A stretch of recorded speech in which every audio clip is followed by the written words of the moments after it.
¿no es cierto? Y dentro de eso, aquí en Bolivia, creo que en Santa Cruz, hay una posibilidad de un banco de esperma, en el cual suena medio chistoso, pero tienen un catálogo de pacientes que, o sea, tú ves, vas y escoges y dices, sí, mira, venga, entonces se puede utilizar de ese modo. Y también, por supuesto, de hombres. ¿Y en ese catálogo dice las posibles enfermedades que podrían tener?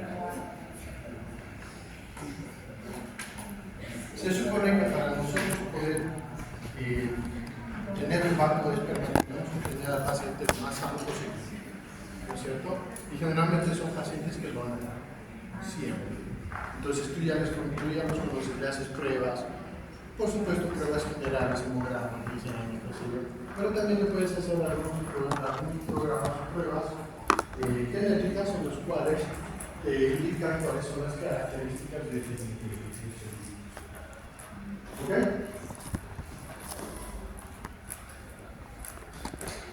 Ahora, para incrementar el porcentaje de éxito se recomienda aumentar la cantidad de óvulos con medicamentos que inducen la estimulación ovárica, o haciendo un seguimiento por ecografía. ¿Qué medicación se utiliza para la ovulación? El citrato de clomifeno. Citrato de clomifeno.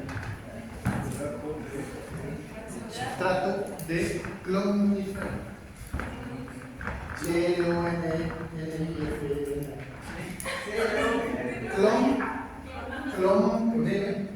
Clomifeno.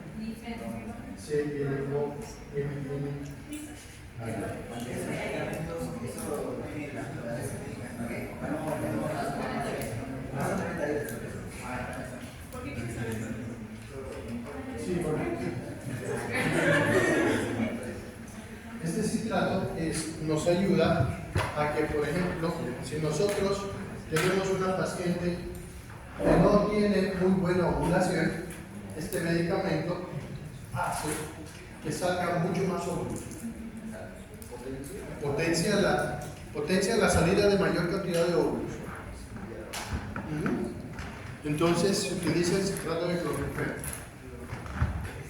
Ahora, para hacer la inseminación artificial, por supuesto, la inseminación artificial homóloga, es lo que necesitamos del varón, por supuesto, el líquido seminal inicial. ¿Y cómo se lo saca? Por supuesto, por masturbación, ¿cierto? No hay otro modo de poder sacar. Entonces, el mismo se tiene que llevar a cabo cuando el paciente varón tiene una abstinencia entre 3 a 5 o incluso hasta 7 días. Esto hace que la carga de la cantidad de líquido seminal de espermatozoides aumente. Entonces, a los 7 días se le pide al paciente que tenga una masturbación y se recoge todo eso en un frasco estéril. Ahora, hay centros de fertilización en los cuales son interesantes las características del exterior, sobre todo, que hay cuartos especiales para eso, ¿no? En que la pareja, si es homólogo, la pareja puede ir a uno de sus cuartos, la esposa, por supuesto, le hace la masturbación al paciente, se recibe en un frasco estéril y eso se lleva al laboratorio para sacar todos los mejores espermatozoides y poder hacer la inseminación. ¿Ok? Y si obviamente es un donante, hay cuartos especiales con videos, revistas, todo lo que quieran para la masturbación. ¿Ok? Entonces, cuando ya tenemos líquido seminal, se hace una capacitación espermal, la cual consta de realizar varias pruebas en las cuales nosotros vamos a obtener la mejor cantidad y calidad de espermatozoides, en los cuales vamos a eliminar restos celulares, bacterias, eritrocitos, espermatozoides muertos, lentos, aquellos que tienen 2 cabezas, aquellos que tienen 2 colas, o una cabeza muy chiquitita y la cola muy larga, que tienen espermatozoides malformados. ¿Ok? ¿Y cómo vamos a hacer esa capacitación? Esa capacitación se realiza cuando nosotros tenemos el semen ya en un frasco estéril, se retiene en un medio, el cual se centrifuga y vamos a eliminar y vamos a tener el plasma, parte del resto, y aquí abajo se van todos los espermatozoides. ¿Ok? Y eso se deja un buen tiempo a 37 grados centígrados y los espermatozoides que son viables suben hacia la superficie y los que no son viables se quedan abajo. Entonces, lo que se hace es recoger con una micropipeta todo ese líquido que está por encima y que tiene los espermatozoides hábiles o móviles y se hace directamente en la inseminación artificial. Ahora, cuando la muestra está lista para la inseminación, se deposita en un catéter especial conectado a una jeringa, por supuesto ¿no es cierto? La paciente se coloca en posición ginecológica, se aplica un espéculo vaginal y por su orificio se introduce el catéter hacia el interior del útero y se deposita el semen capacitado. Si el caso lo justifica, se puede depositar el semen capacitado en el interior del cervix, que quiere decir una inseminación intracervical. Y posteriormente se retira el catéter totalmente. Y la tenemos que dejar a la paciente por lo menos 1 hora en reposo. ¿Ok? Ahora, dentro de las características de la inseminación artificial, tenemos la intravaginal, que es simplemente penetrar un poquitín la vagina y se deposita ahí. Tenemos la intracervical, que es aquella que llegamos hasta el orificio cervical externo. Antes de llegar al orificio cervical interno, se deposita todo el líquido de semen capacitado. Y el otro, que es la intratubárica, cuando ya la paciente ya no se puede hacer nada, se entra directamente hasta la trompa del falopio, prácticamente dándole la posibilidad de espermatozoide ve al óvulo y lo fecunda. Que ya no tenga que recorrer todo el campo. Entonces, dándole todas las posibilidades para que llegue y se fecunde. ¿Cuáles son las implicaciones para la inseminación artificial? Problemas en el varón, en este caso, como les decía, problemas de dispermia, todas las alteraciones de los espermatozoides, disminución en el número de espermatozoides, alteraciones de la movilidad, alteraciones de la forma, malformaciones de estos, por medicación, que sé yo, cualquier cosa que haya estado tomando el paciente. ¿De acuerdo? Y en problemas en la mujer, alteración del moco cervical, presencia de anticuerpos antiesperma, porque sí lo hay. No, hay pacientes incluso que son alérgicas al líquido seminal. Mucho fluorito exquisito. ¿No? Tienen relaciones, el paciente termina adentro y la paciente empieza a tener problemas como de alergia, picazón, estenosis, estrechez del cuello uterino, por supuesto disfunción vaginal. He visto que en varios casos, por ejemplo, el esposo muere en un accidente y la esposa, porque tenían hijos, están casados, va y le pide con permiso a la forense familiar y extrae el líquido seminal del cadáver para tener el hijo del esposo que falleció. ¿Se puede cambiar? Sí se puede, pero dentro de las 24 horas. Claro. Es que ellos sí les sabe. Bueno, entonces, esas son las características, ¿de acuerdo? ¿Alguna duda, alguna pregunta? Sí.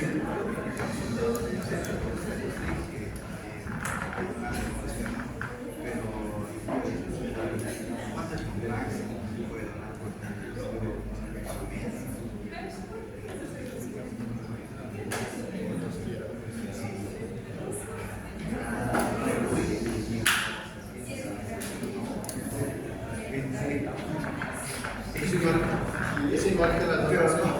Pero, o sea, que digamos, si yo donaría cada vez, o sea,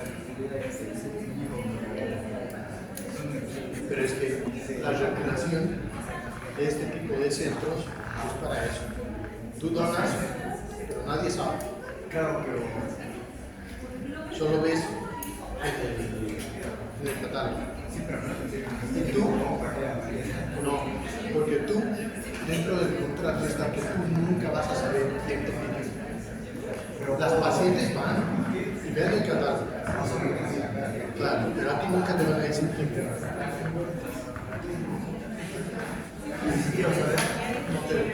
Por eso está dentro de la cláusula, tú firmas. pero no hay No, es igual que la donación de sangre. Tú puedes donar 4 veces a la vez.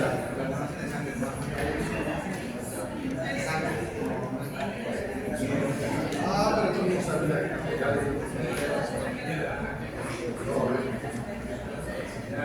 Ya, ok, chicos. Después tenemos la fertilización in vitro, que consiste en reproducir el proceso de la fecundación dentro de una caja Petri, ¿okay? Y se produce de manera natural en el interior del cuerpo femenino o en un laboratorio especializado. Para ello se necesita tener en el laboratorio los ovocitos y los espermatozoides en un ambiente adecuado para conseguir la fecundación. Es preciso realizar un ciclo de estimulación ovárica, que quiere decir con el citrato de clorofeno, para conseguir suficientes ovocitos y garantizar una buena transferencia embrionaria. Aquí lo que se hace es una estimulación ovárica por medio de medicamentos que nos ayuden a tener múltiples óvulos. ¿Okay? Podemos tener incluso hasta 5 o 6 óvulos por mes. Entonces, se seleccionan los óvulos y hacemos la fertilización in vitro. Para esto, nosotros tenemos que saber cuáles son los ciclos dentro del ciclo menstrual. Y eso vamos a llevar la primera semana de desarrollo. Cuando tenemos la fase limpia, secretora, del ciclo menstrual y por supuesto de la cavidad uterina. Entonces, bajo guía ecográfica, nosotros tenemos que ver en qué fase se encuentra el útero para nosotros poder hacer la transferencia embrionaria. Cuando ya tenemos el óvulo y el espermatozoide en plena fecundación. ¿Ok? Ahí está. El ciclo ovárico más o menos en cuánto tiempo, de los 26 días. ¿Qué días se puede hacer? Estos primeros 12 días la FSH está elevada, la LH está elevada. Tenemos un antagonista que es la HCG. Del día 14 hasta el día 26 tenemos la progesterona, entonces nosotros tenemos que ver en qué fase se encuentra el tipo. En el caso de que la chica sea irregular en su periodo de menstruación, ¿qué sería? ¿No? Se utilizan hormonas para poder regular el ciclo menstrual. Generalmente se utilizan los anticonceptivos orales para poder regular. Se regula unos 3, puede llevarte de 3 hasta 6, 9 meses la regulación. Cuando ya está bien regulada, se sueltan los anticonceptivos y a los 15 días ya puedes tener un embarazo.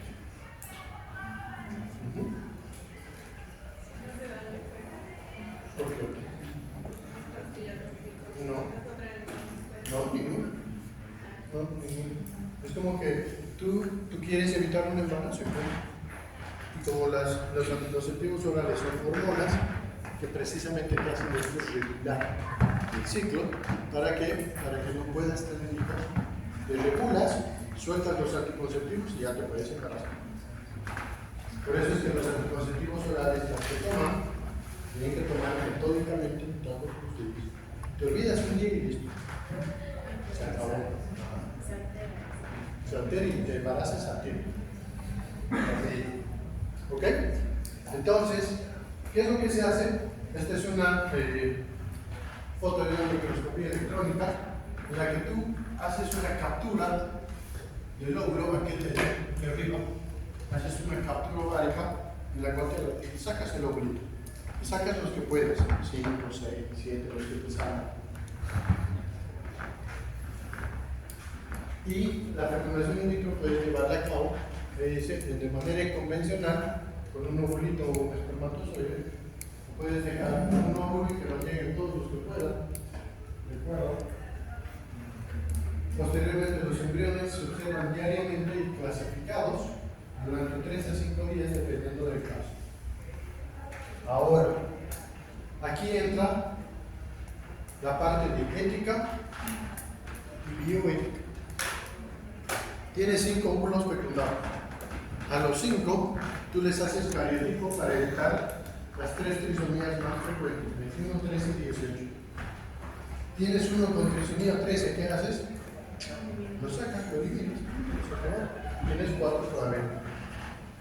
Fertilizas uno, haces una transferencia. Hay algunos lugares en los que hacen, por ejemplo, si tienes 5, descartas, por ejemplo, un hito y tienes 4. Hay algunos lugares que te implantan los 4, hacen transferencia de embriones los 4 y a ver cuál te resulta. Si te resultan los 4, tienes 4 y 10. Y si te resulta uno, bueno, te resulta uno. Pero ¿qué pasa con nosotros? ¿No es cierto? Ahí dicen, mira, se supone que entre los 3 y 7 días ya deberías hacer una transferencia de embrión. Cuando tú sabes que a los 21 días ya tienes un corazón latiendo. ¿No es cierto? A los 21 días ya tienes un corazón latiendo. Entonces, entre los 15 y los 20 días, cuando tienes un aborto o haces una transferencia de embrión o seleccionas un embrión, ese embrión ya tiene vida. Y ahí entra lo de la ética. ¿Qué haces? ¿Eliminas? Todo el mundo, si ven artículos y demás, dicen que la parte genética de medicina se creen a jugar a hacer dioses. ¿Por qué? Porque escoges qué embrión quieres. No es así. Yo no lo veo así. Pero sí entra desde el punto de vista de ética, ¿no? ¿Qué haces con nosotros? O los congelas. Porque se puede congelar. Los congelas, los mantienes se me dio la palabra. Criogenia, gracias. Los mantienes en criogenia y esperas a que el primer embrión que existe en la transferencia te resulte. Si te resulta, los mantienes en criogenia todo el tiempo que quieras. Pasan 2 años, la mamá viene y te dice, yo quiero que me ponga otro.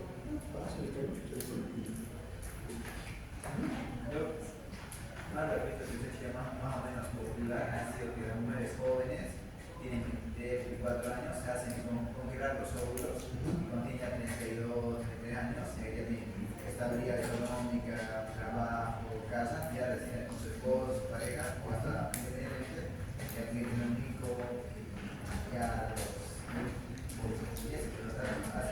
Sí, se puede, pero aquí en Bolivia no hay, solo hay pero eso que hay. Por día, mantener tu óvulo congelado con esta. Entonces, es poco a poco.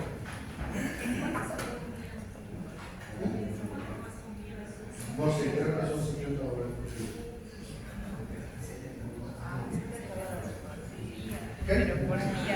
Entonces, ¿qué es lo que se hace? Cuando ya tienes el embrión desarrollado, se clasifican y una vez seleccionados los embriones son transferidos a la cavidad uterina y el resto son vitrificados. Entonces, es igual que la inseminación artificial. ¿Qué es lo que hace? Ya tienes el embrión, simplemente tienes una jeringa, los transfieres a la cavidad uterina, que uso en un lugar donde lo plantas. ¿Ok? Inseminación de los ovocitos, una vez obtenidos, son catalogados en laboratorio según su madurez. Los maduros son adecuados para fecundarse y simultáneamente se obtiene la muestra seminal, la cual se prepara recuperándose los espermatozoides normales y con menor movilidad. Después de la aspiración se realiza la inseminación y como máximo podrán fecundar 3 ovocitos. Después se realiza la transferencia embrionaria, que no es nada más que la introducción de los embriones dentro de la cavidad uterina a través de una cánula. Inyección intracitoplasmática de espermatozoides. Esta es una ayuda de una microinyección, se consigue la introducción de los espermatozoides directamente hasta la cavidad uterina. Ok, para facilitar la fecundación. es una medida auxiliar en el ámbito de la fertilización in vitro, que se emplea en caso de que el semen del hombre sea de mala calidad o después de un fallo de fertilización tras una fertilización in vitro clásica. Estos ovocitos tienen que ser liberados de las células que les rodean para determinar su estado de maduración. Esto se emplea con un microscopio especial y se toma un solo espermatozoide con una pipeta de microinyección y se introduce directamente en el óvulo. Así. ¿Ok? Ajá. Ese es el ovulito. Ven, se encuentra el tamaño del óvulo y el tamaño del espermatozoide. Ajá. Ese es el espermatozoide. Y el otro es el óvulo grande. Esa es la inyección intracitoplasmática de espermatozoides, que se hace directamente en laboratorio. ¿Ok? ¿Listo? Se acabó.